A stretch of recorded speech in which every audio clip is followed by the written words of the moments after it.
Okay, I think we've got everything in place now. We can begin. And this is not Henrik Franke, but you see it. Yes. His computer, so that's why. The computer is named Henrik Franke. The speaker is named Edvard Hoem. Yes, exactly.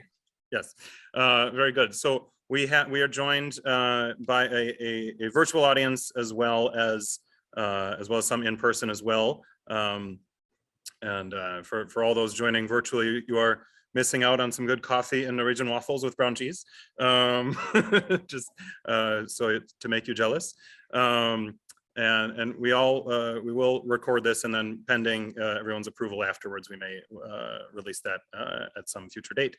But the focus today is a live presentation. So velkommen to Bokprat. Welcome to a book talk with Norway House in cooperation with our tenant organization, Ingebretsen's, a local Scandinavian gift shop and bookseller. And they have generously secured supplies of Edvard's new book, Haymaker in Heaven, recently completed English translation of Slottet i himmelen, a major hit in Norway from 2014, I believe, right? So if in these pandemic days, we've become quite accustomed to purchasing things online from major retailers and lining their pockets, but I would like to invite and encourage people to support a small bookseller such as Ingebretsen's to make the purchase of this book. I'm going to be posting their link for that purchase in the chat, and also for those here in person, Norway House members do get a 10% discount for in-person purchases of the satellite gift shop of Ingebretsen's that we have in-house here. And Norway House, for anyone who does not know, is an organization here in Minneapolis that exists to connect the United States and contemporary Norway through arts, business, and culture. And we are a member-driven and supported organization, so we'd encourage and welcome donations or even membership to support our continued work. And we thank everyone for their support on that. And I'm going to just put in our website and Ingebretsen's link for the purchasing the book on their site here, just in the chat message. Okay, and there they are. And I think I need to change my audience to everyone. Okay. I accidentally posted it only to a couple people. There we go. So it's in the chat window now. One quick technical thing is that this is a webinar format on Zoom, which means that attendees are not joining us by video and microphone automatically. We will, when we come to the question and answer portion, you may put in questions into the Q&A box you will see on the bottom of your Zoom screen or in the chat window. If you wish, you may request in the chat window to have me turn your microphone on and let you ask the question directly. Otherwise, I will simply read it off for everyone. And then everyone here in person, you can tell me your questions, then I will be repeating them into the computer for everyone to hear, as we just have the one microphone. And by the way, my name is Joseph Grødal. I am the Programs and Events Director here at Norway House, and I am very pleased to welcome today one of Norway's foremost authors, Edvard Hoem, and just really thrilled to get to join him today in hearing him tell about his latest book, the first book in a trilogy, and one that I think is exciting for Norwegian Americans, but really a powerful human story that would be appealing to all. So with that, I'd like to give it over to Edvard, and he can introduce himself and tell a little bit about the book. Then we'll move on to a conversation and then open it up for questions. Thank you. Thank you very much, Joseph. Well, I am the man you see with the gray hair. It stands Henrik Franke, but this is our agent here in Oslo, and we are now, right now, we are downtown Oslo in Bokstavveien in my office to tell you a little about this novel and about the work behind it. Actually, it started in my childhood when my father and my grandfather told me that we have relatives in the United States, but we don't know where they are. And this became a very interesting mystery to me, but many, many years later, I came to San Francisco and lived there for 1 year with my family, just to get some air. I had been a writer for a very long time then, and suddenly I was called by a person who said, "Edvard Hoem, are you there?" And I said, "Yes." And he said, "Are you alive?" And I said, "Yes." And "Why do you ask if I am alive?" I said to him. I'm just 41 years now. And he said, "Okay, I've seen your name at a gravestone in Sisseton, South Dakota," he said. "But that must be another Edvard Hoem then." And then I immediately understood that this was the disappeared family. So little by little, I came in contact with a bank manager in Sisseton. He was actually the last Norwegian in Sisseton who talked Norwegian. And he said, "You must come and visit immediately. All your relatives are here." And then I rang my father in Norway and said, "I'm going to Sisseton to South Dakota to look at my gravestone." I said, "Would you join me?" And he said, "No, come back home and stay with the living ones and don't ask for the dead ones," he said. And it sounded like a biblical expression, but actually it was not. But I said, "I am going to see that gravestone. Do you come with me?" And he came with me. Then he came to Minneapolis, and I rented a car, went out to the airport to pick up my father. It was too late, of course. It was a lot of traffic. And I thought that this was before the cellular telephone came. So I thought I lost him and he'll disappear somewhere out of the prairie. I'll never see him again. But I was wrong, because when I came into the hall of the Minneapolis airport, there was sitting 12 or 14 guys around the table with my father. And they were speaking Norwegian and English. And they were shouting to each other and telling their own stories, and he didn't understand English, actually, but he had just a few expressions. But in a way, they understood each other. And my father actually had the two expressions from a broken seminar or a middle school. He had just this English book, and he had learned to say, "I'm sorry for that," or "I'm sorry for him," and such things. And he knew that peasup was ertesuppe, or in the opposite way, ertesuppe was peasup. So when this great guy at the end of the table was shouting, "When my father came here, he had nothing to eat," then my father said, "I hope he had peasup," he said. And they ended up, they said, "And he died without having a single friend. I am sorry for him," said my father. And he used 5, 6 words in English he knew. And then we went up to Sisseton, South Dakota.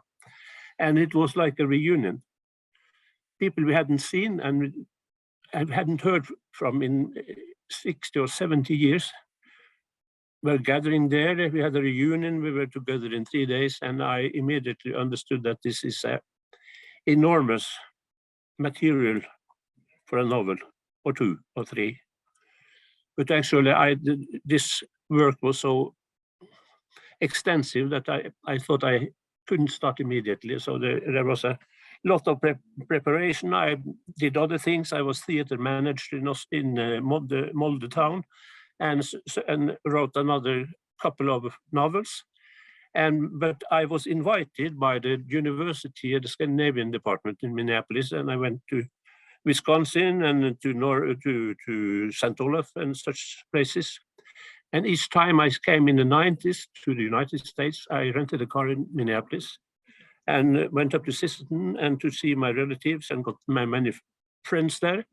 We're all around in all kinds of museums, started reading the papers, investigating in the books where the settlers had got their ground and such things, and started a 20 or almost 15-year-long research, going also through the ministerial books in Norway, and among all the immigrant papers. So I decided to write not only the immigrant side of this story, but also the Norwegian, because the central person in the book is Eilert Knudsen. He was my the brother of my grandfather. He went to South Dakota and later to Canada from 1893. And my own grandfather, they were corresponding, and he was the only person that we were in contact with before I came over then and found those who lived in Sisseton, in the Sisseton area. And then I went with my father up to Edmonton, met my father's cousin, Sophie Göllinger, and she gave me a treasure. It was the letters written in Norwegian by the Haymaker more than 100 years ago to his son Eilert when he goes into the Alberta Prairie around 1900. About 50 pages written of an old man who had almost no school, but he was writing in an eloquent Danish language to his son, hoping that he would come back home pretty soon.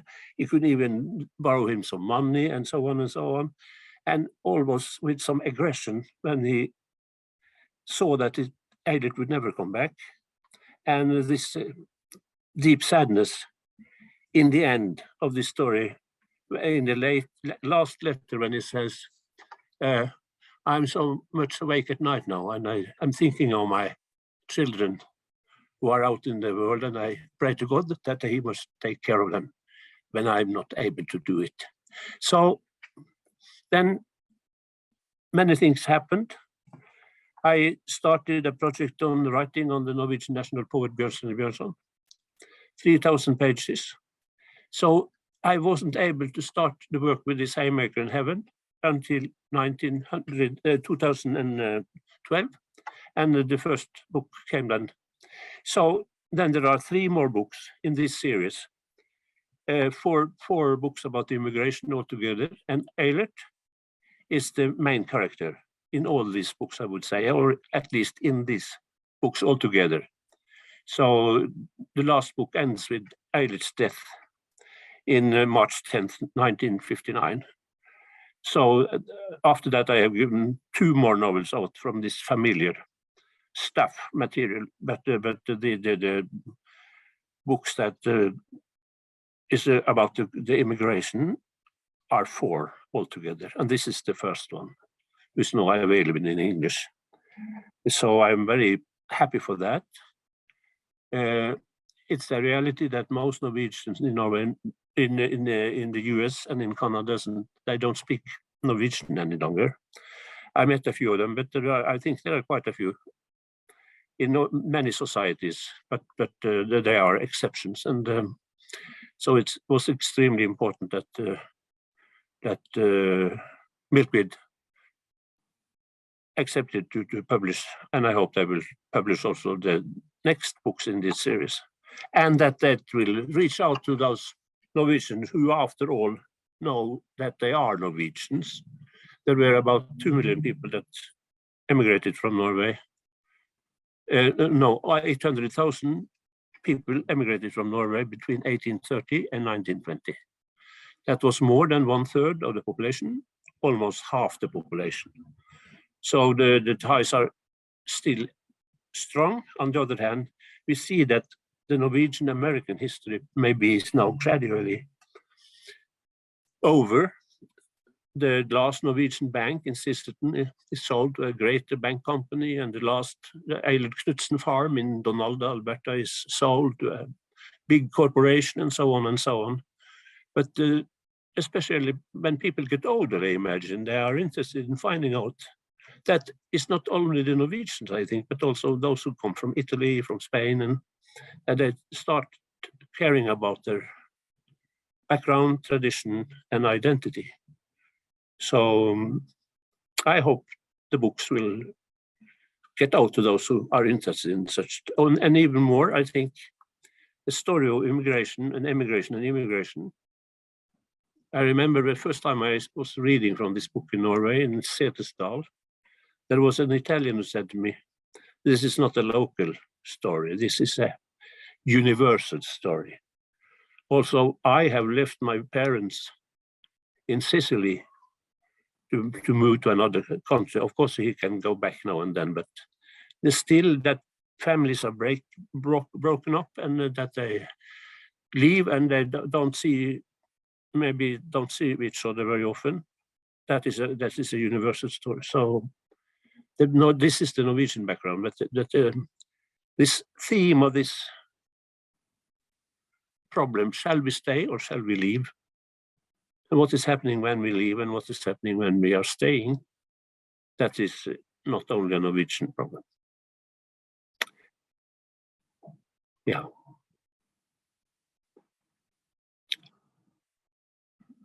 Well, thank you for that great summary.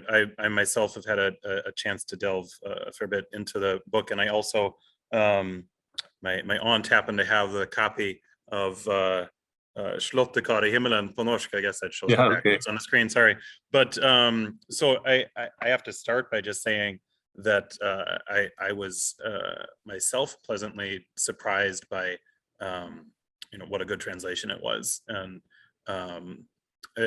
my first question I would want to ask actually is, it's one thing as an author if your book is being translated into a language you have no knowledge of or very little, but when it's a language you obviously do have some knowledge of, how much involvement did you really have in the translation process with Tara? Well, of course I got the copy of the manuscript she had made, and I went through it, but I realized that she understands Norwegian very well, and I didn't feel that I was actually in the capacity to discuss these things with her. I have been 1 year in the States. I lived 1 year in the States. I have English at school, but I have translated Shakespeare, but it is not. I think that it was wise that I didn't interfere too much. Yeah. Yeah, and she has my full confidence, and I haven't discovered a single misunderstanding or anything like that in the translation. So I think it's especially difficult to transform is that I started as a poet, and my language is also in the novels is rather poetical, and there is a problem to deal with, at least when in my language, in the New Norwegian as I write, this poetical language may in English now and then seem a little trivial, actually. So but as far as I am able to conclude, she has done a very good job. So this is my novel in English. Well, I'm happy to hear that you're happy with it. I certainly, for myself, in reading some in the New Norsk and then in the English, it does capture some of the sort of soul moving aspects of the story and the lyrical prose very well in English. Sometimes that can get clunky in translation. So I'm happy that you're happy and hope to see it continue in the rest of the series. Of course, I do. Yes. So I'll ask a couple of questions to get kind of the conversation started, and then open it up to others. But kind of one of the things I wanted to touch on, and what I was just really struck by, was this this process of sort of feeling a connection to particular ancestors and wanting to take some of the factual background that you have and then supplant it with other information and imagination to really tell that story. What more might you say about that, or what that process was like? Did you come through it feeling a deeper connection to your ancestors in this, and what else might you say about that? In the first place, I was, of course, this connection to my childhood memories that gave all this stuff sort of a mythical form for me, but in the end it was a very long investigation that my father and grandfather, they had no idea where these people had gone. Mm-hmm. My grandfather was in contact with his brother Eilert in Canada, but he didn't seem to care too much about the people he had been together in South Dakota Institute either. So there are many questions around. I think that Eilert at one, maybe 1903 or 1904, of course he was a Christian person, but he was born anew, or what you say. He really became a personal Christian, as we say in Norwegian.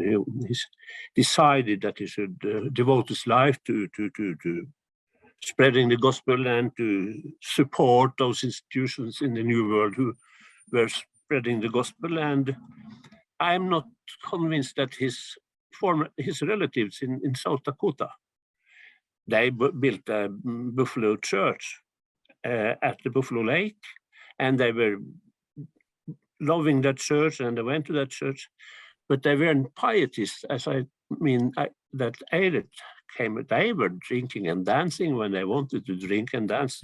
Eilert didn't drink and dance. His daughter, Sophie Gellinger, she went far up north in Canada, and in the end she married a German, and Eilert was very happy that he was a Protestant.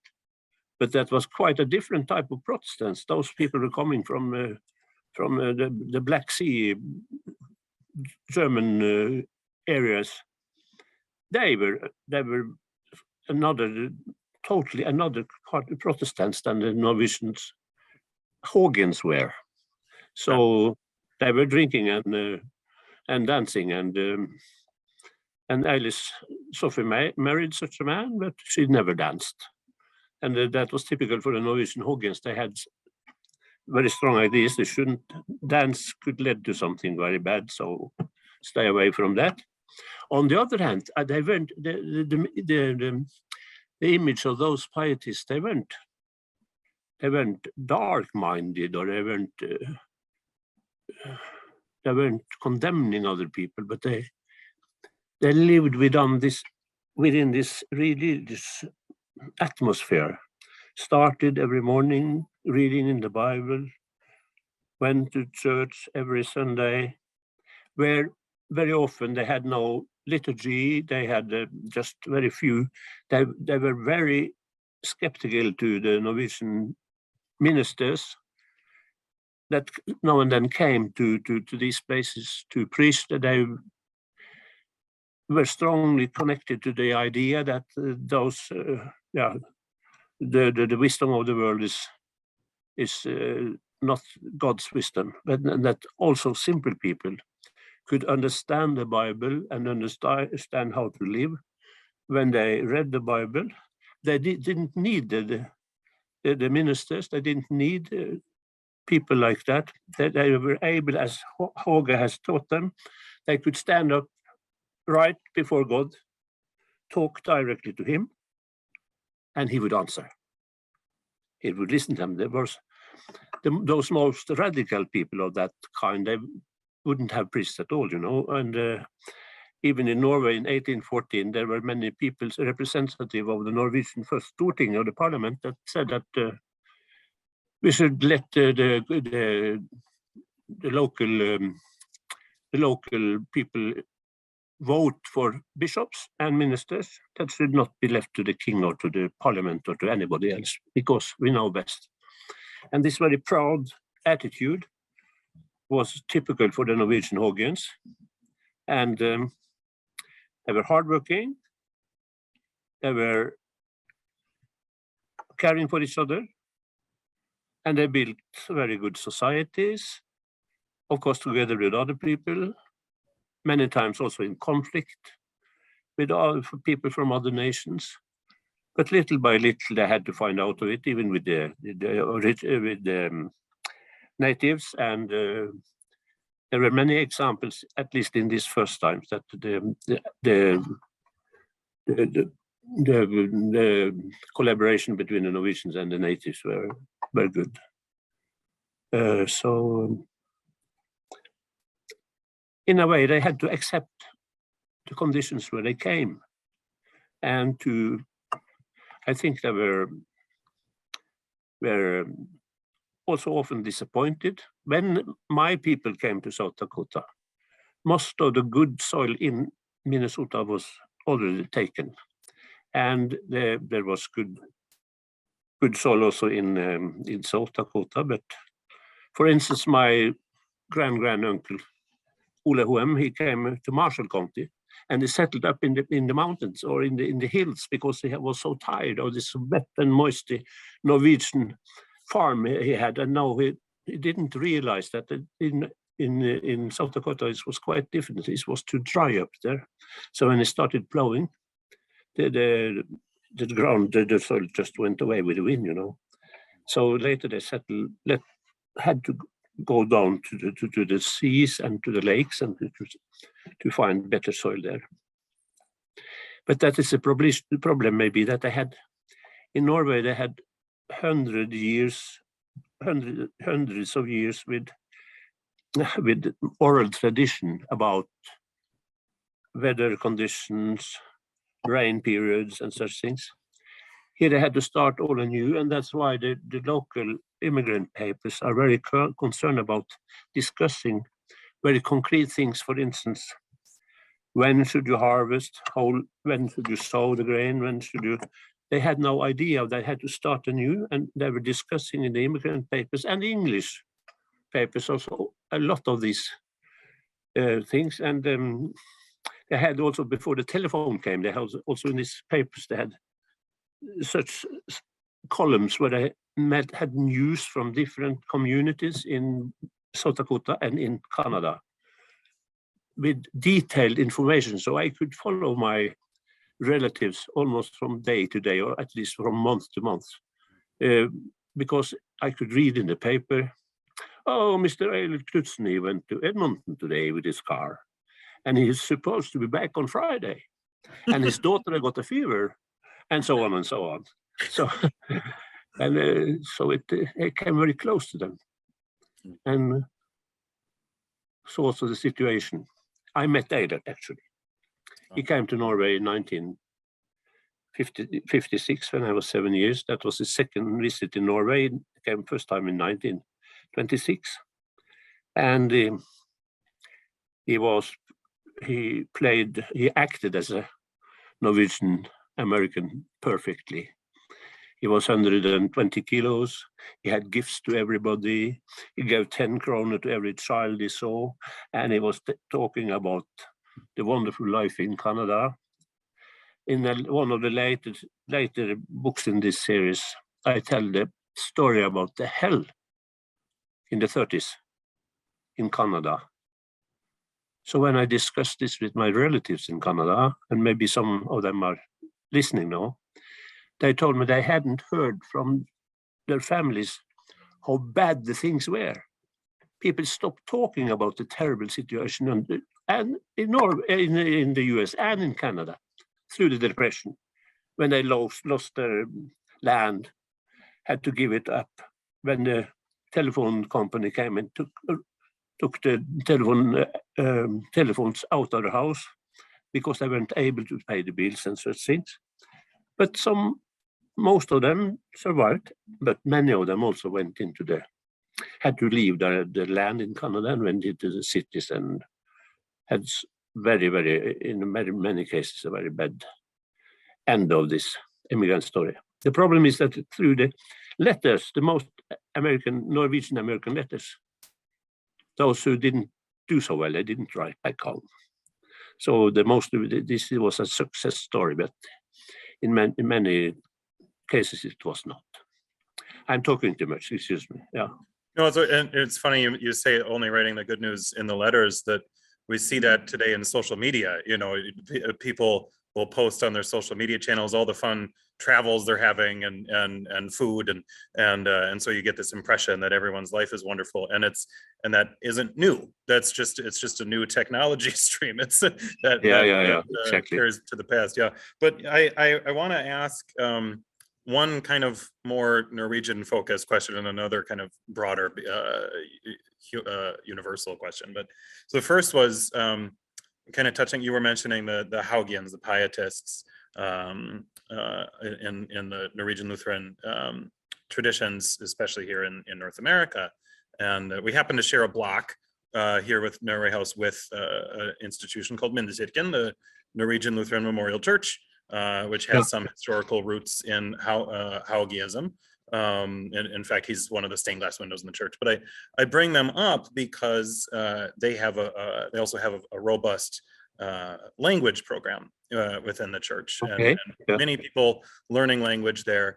And I know they would want me to ask this. We might even have some in the audience today who are Norwegian language learners.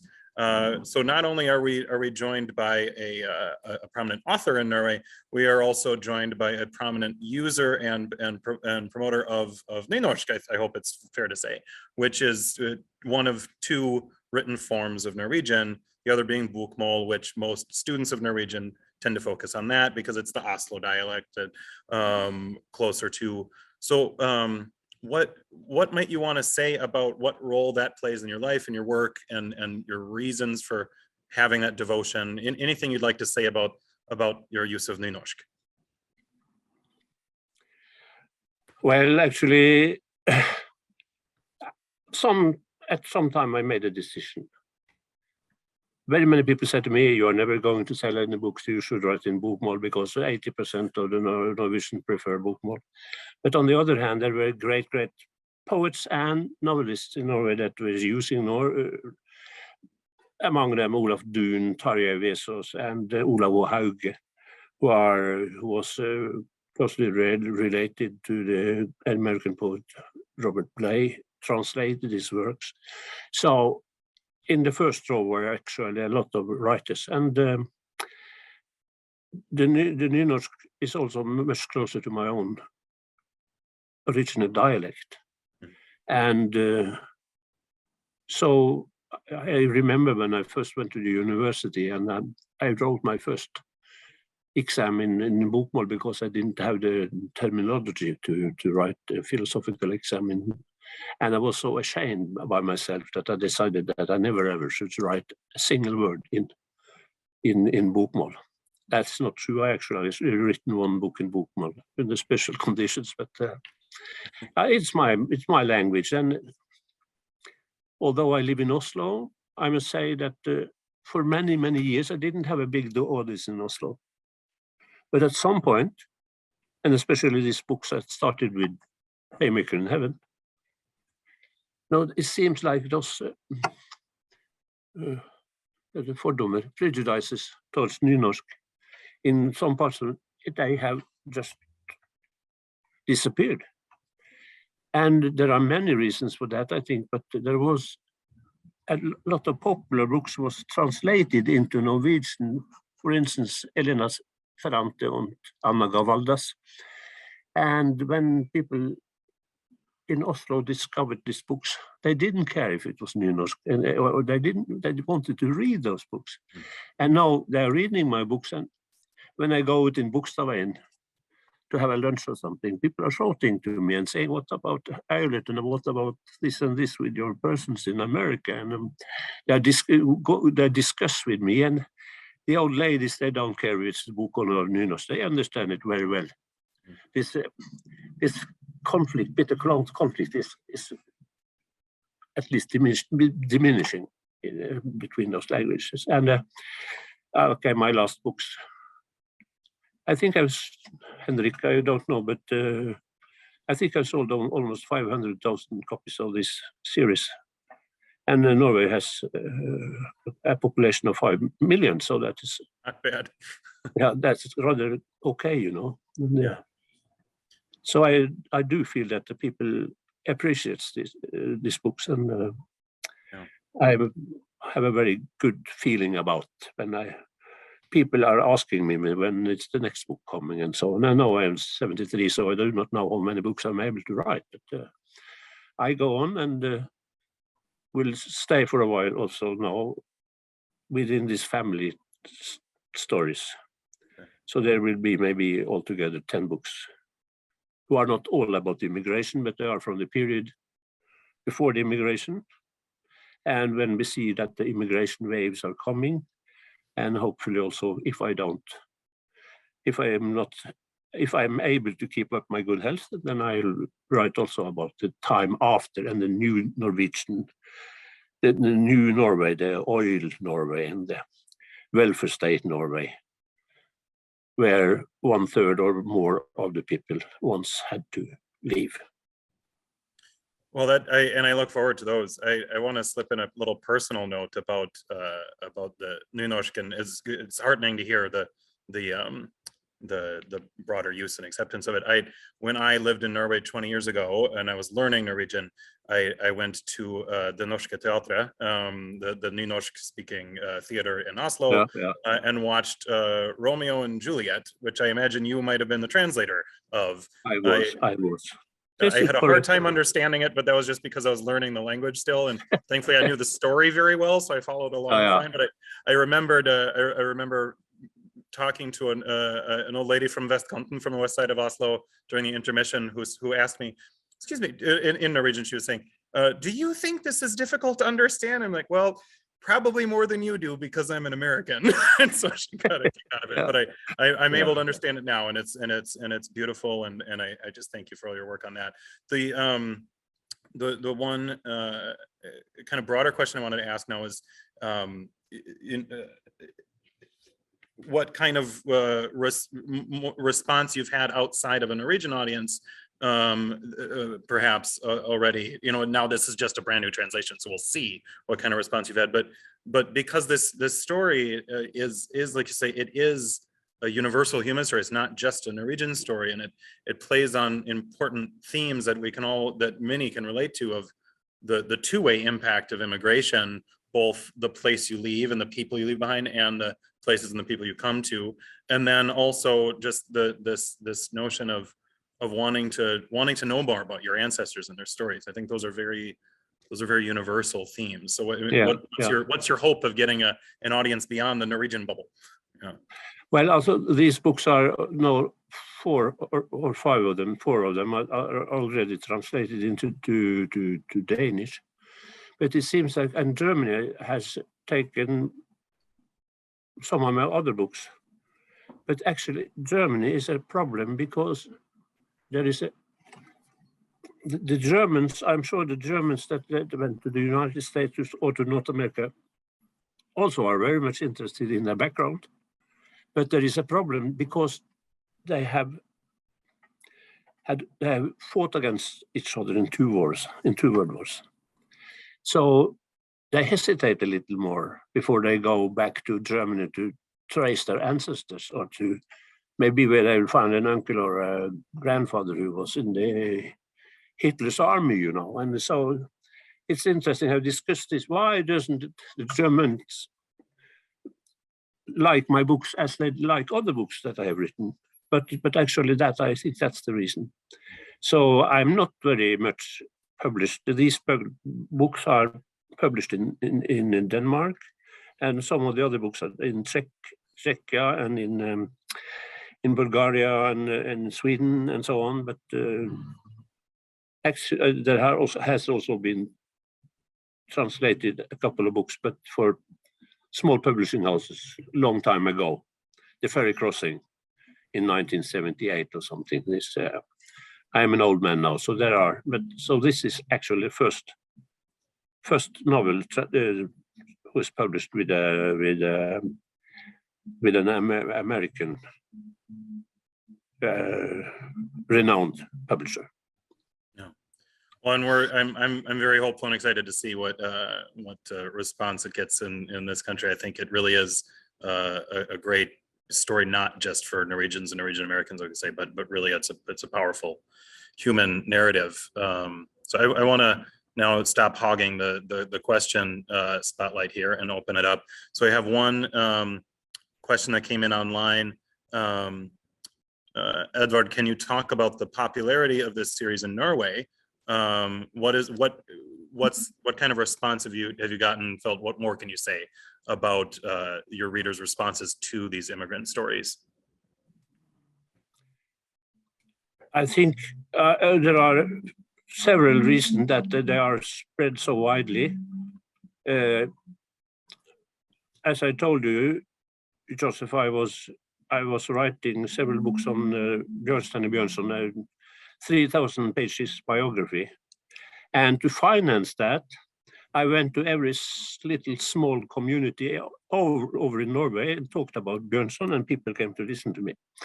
And then came this, and I was very astonished, I must say, when Haymaker in Heaven came. It was late in the autumn, and suddenly we have sold 30 or 40,000 copies in the weeks before Christmas. And then I started running around with this, talking about the books, reading from the books. And suddenly I discovered that there was an extreme, people were extremely interested because there are so many, almost every family in Norway have some relatives on the other side of the Atlantic Ocean. So, and I hope, of course, that the books are well written. In the end, it doesn't help. There are written many, many books about immigration, but they don't sell 40,000 or 50,000. So people, obviously, I hope, I can't say that, but I hope that my language has something important to do. And I think that there is still an audience in Norway and in many other countries of serious book readers who want to understand the great lines of history, why things went as they went and such things. And maybe they are, it is not 80% of the people, maybe it's just 20% of the people who come to such readings, who come to discuss, to tell me about their own family history and their connection with the United States and so on, what happened to their people. So I think in 2005, besides this, I published a book on my mother and my father's story. My father was a lay preacher of the Hoem type who traveled around Norway, and he ended up by marrying my mother, who had a child with a German soldier. It was a scandal, and my father was for many years, people didn't trust him because he had such a, but other than that, they had married such a scandalous woman.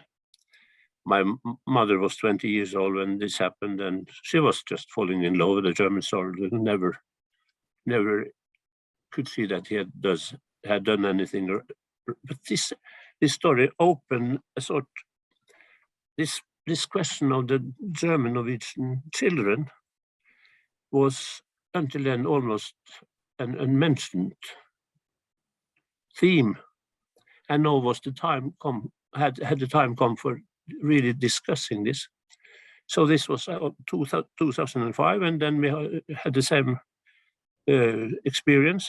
Before Christmas, we sold thousands and thousands of copies of that books, and those German Norwegian children who now were elder than they were in the 60s, they were coming to my readings and talking to me about their destiny. Some very proud of it. I am a German soldier's daughter, they said, or some were ashamed that they could never find their fathers and so on, had never seen them. And it was a sort of a national, what do you say, national trauma, Trauma, yeah. So that is, and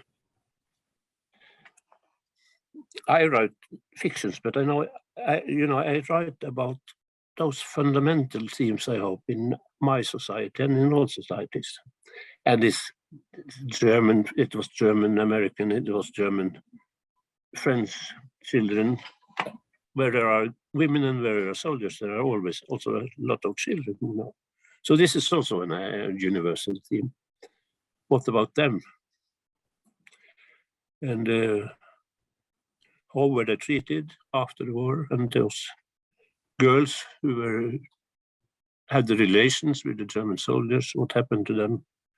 It was not always a very good story. My mother was happy because she came to my father. She married him without loving him. It was arranged marriage, my parents' marriage, but the books tells how they come to love each other. So it is the love story the opposite way around, you know, from a very bad start to a very happy ending. Well, there's certainly very compelling human stories, and obviously well told by the author in ways that, you know, people connect to.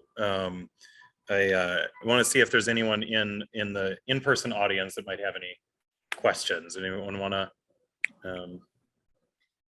Okay, let me know if you do. But I have another that came in online here. And by the way, that previous question I'd asked was from John Rasmussen. The next one here is from Corinne Rosti. I hope I'm saying that right. It was actually a comment here. It's a wonderful experience to visit Norway in 2019 and be introduced as Eilert's grandchild. The warm response was pleasantly surprising. So thank you for that comment. I wanted to see. I wonder if I might revisit what you said that you got to meet Eirik when you were 7 years old. What kind of memories do you have of that initial meeting, and maybe how have your memories of that changed over time? I admired him, and I do admire him still. He was a fantastic guy. He was a strong personality. He was always my grandfather's older brother. He was advising him also in things that the Eilert couldn't know very much about, as agriculture in Norway, for instance. He had left when he was 16 years old, and he had that layman pride. When he went to religious meetings, he stood up and he was talking, and he was telling people how they should organize their religious life, and maybe people found him. I really admired his way of presenting himself, and but then I also found some letters to my grandfather when my grandfather was dead, and we didn't talk about that. And Eilert is telling that he says the spirit of disbelief is coming over me. So we had periods of very strong doubt, and a period that he really thought maybe this all I have stood for in my whole life since I came to Canada, or since I came to Minneapolis in 1900, and very omvendt. Yeah, when he decided to become a real Christian. Converted, yeah.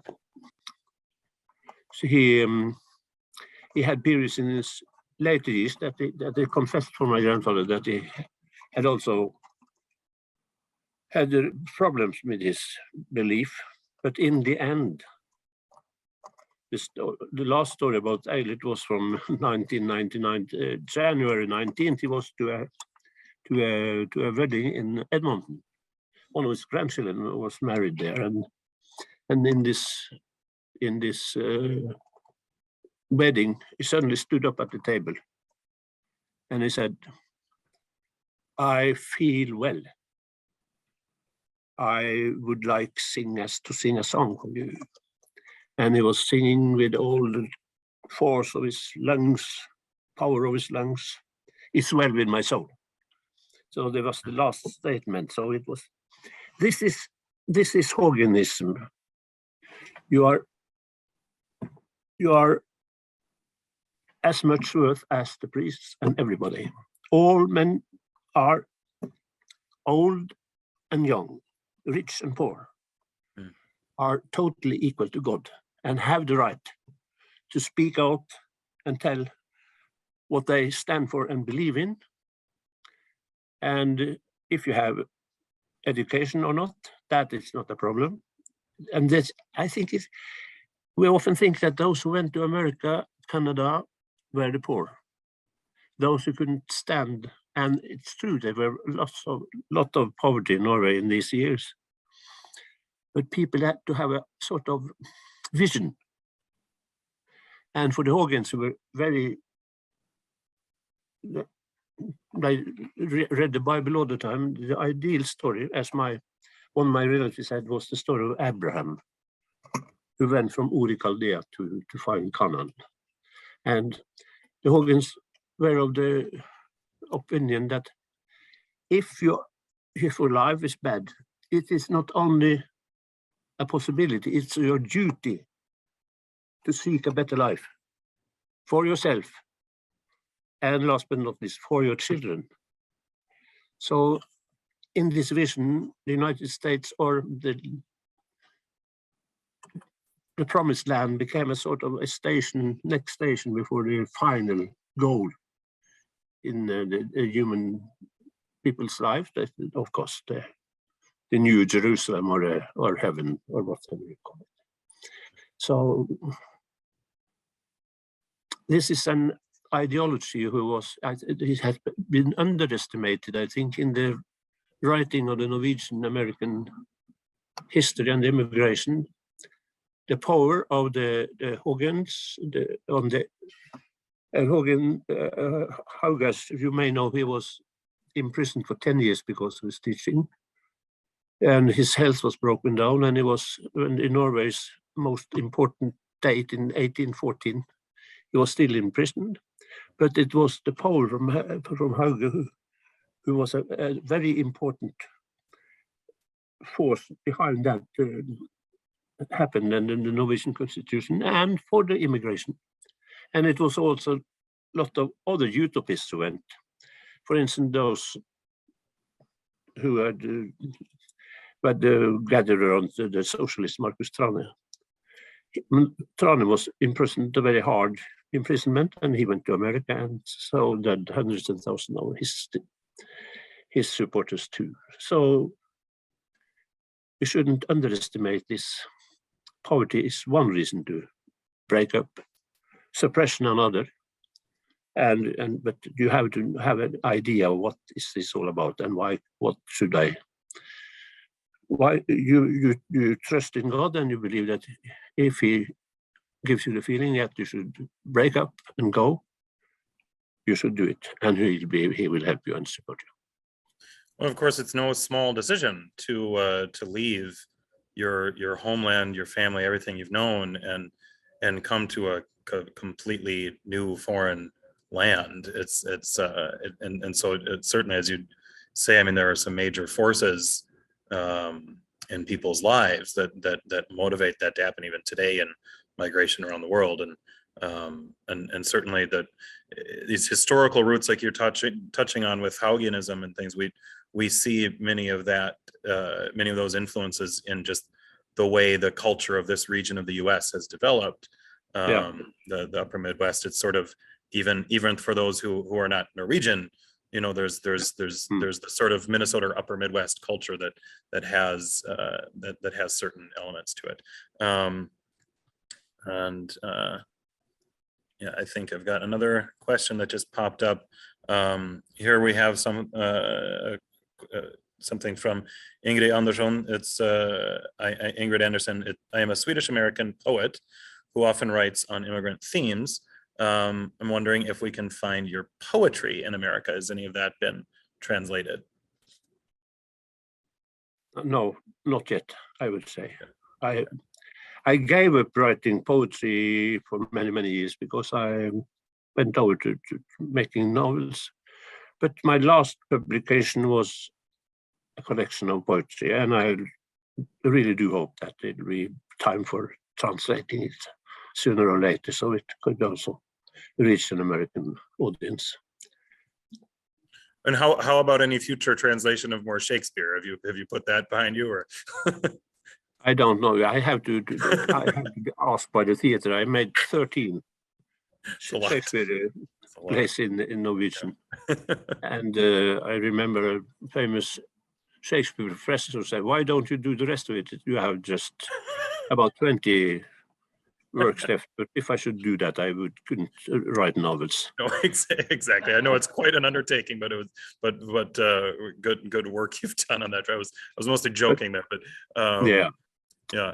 But I would say that I have learned a lot. I mean, I remember a Canadian writer I once met many years ago. They said they were discussing in a pen organization what are the really best writers in Europe today. And he said, listen, guys, compared to William Shakespeare, we are all minor writers.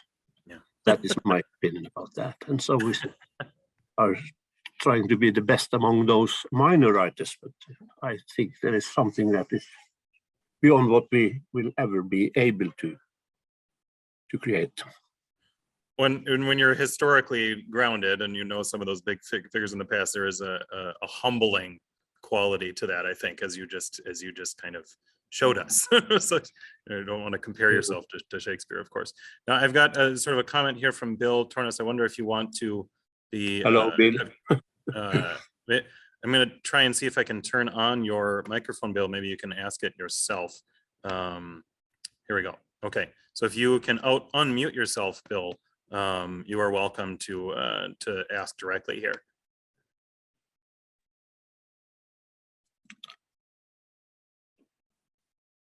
Hello, Bill. Looks like we have you on here and unmuted. So I think if you, hopefully we should be able to hear you, Bill.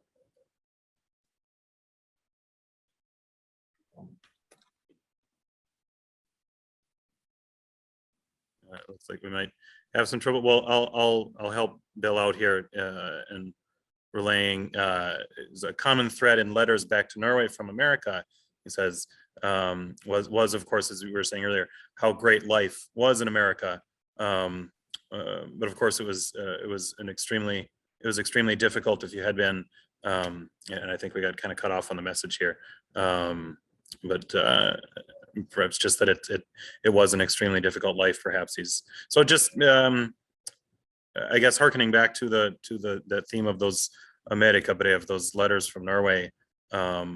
Anything, maybe I'll just ask anything that you would say about the impact that those letters had in Norway, and then as you've connected with people here in South Dakota and things, what impact do you, if any, kind of still remained in your interactions with them as far as what letters back from Norway to them might have had? I have, of course, I've read a lot of letters from Americans to Norwegian. They are published in different, very often written in Norwegian, of course, and they're taken together. There is, in Bill Tornes' own family, there is a very famous correspondence between two brothers. We actually are so happy to have both sides of it, so we can. There is a lifelong correspondence between Knut Stavik in Norway and Lars Stavik in South Dakota, who tells a lot of interesting things about the life, and they never see each other again, of course, as most people didn't do. Those who came before 1900s, where they never go back. So in a period from maybe 1895 into 1920, there were a lot of young people, unmarried people who went to America, worked for a while, 5 years, 10 years, and then they went back, very many of them, and settled down and told the stories about America. So there was a great impact, not only from letters, but also from the personal histories. In some areas of Norway, there are still so many people that had ancestors that went to America that they feel like Americans, and many of them still have citizenship and live in the United States, and that this is also people who are of my own age, from the southern part of Norway, especially the sailors and such people. They live in Florida and everywhere, and end up their life in Canada, I think, in Florida or in the US. But the letters kept up this close connection between the Norwegian and the American relatives. And as after the World War II, of course, there has been thousands of Norwegian Americans coming back to Norway to visit. And so for the good and for the bad, American culture, all sides of it, has had a great impact upon the Norwegian culture tradition. We are in that,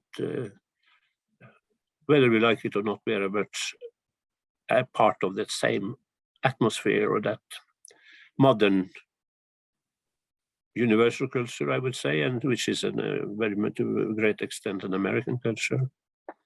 And people in Norway, I think we are, some people say the Americans are superficial, they are talking about nothing, they are talking to everybody, but in the end they are not very personal. But I lived in America. I must say I was very happy that the Americans are like that. It is a very wonderful country to come to, when this friendliness and this lack of shyness, or what is an important part of the American, it's very easy to be a Norwegian in America.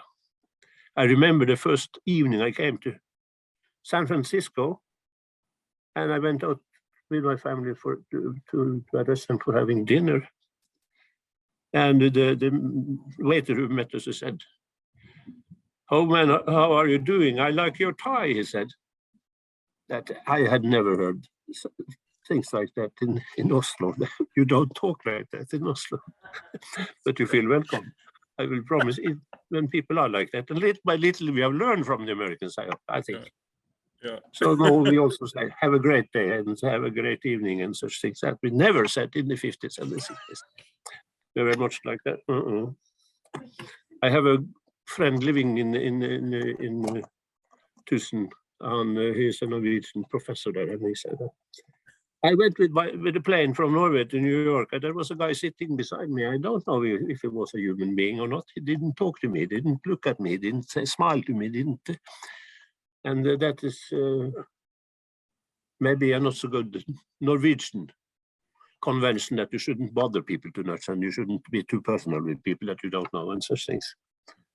But I think everything is changing now, and it's going very fast, and we have to accept that change, whether we like it or not. And I feel very well when I come to America and meet all kind of people there. Maybe there are some of them are very superficial, they are very friendly, and I have got a lifelong love for the prairie and the Americans who are living on the prairie. My friend Bill Tornes, who recently was up here, he took me and my daughter to the Black Hills in South Dakota for a 10 or 12 hours drive from Sisseton, and I will never forget it. It was so amazing to see these endless prairies, and to experience the greatness of the whole thing in America. And now, in these special times in the history, maybe we feel even closer that this world situation is so grave and serious, and that we don't know exactly how everything will turn out.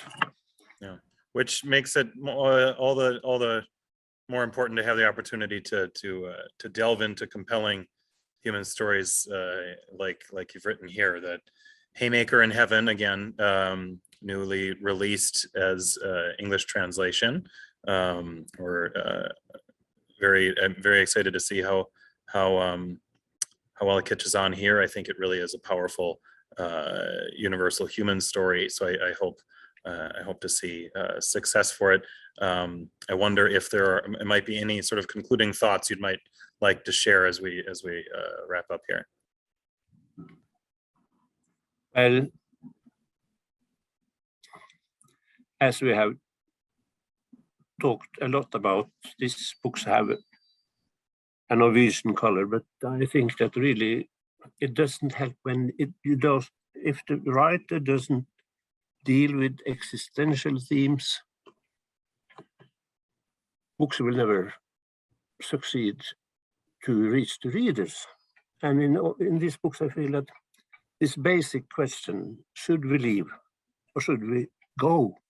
Should we leave or should we stay here? This is a sort of existential question that has nothing with historical novel to do or anything. Every living human being, sooner or later, has to reflect on that. Upon that, should I stay in this area, in this family, in this, should I go on with this work for the rest of my life, or should I go to another place? And that means there is a connection between those who are living 100 and 150 years before us, and who were in many cases, in my opinion, very brave people. They started out for an unknown future because they thought that was the right thing to do, and important to create better conditions for those who are coming after them, their descendants. And I think that many Norwegians were against the immigration because they said we are losing the best brains.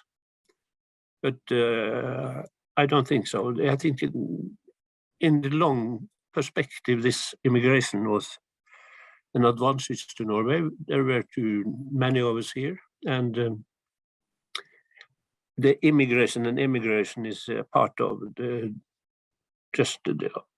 life itself in our century and in the earlier centuries, now even more than ever. So this is a conflict or an existential theme that we have to deal with and to reflect upon. And that's why it's important to write about it too. Wonderful. Well, tusen hjertelig takk. Thank you. Quick question. What's the name of the next book in the series? I get a question from Robert. And when might we hope to see it in English?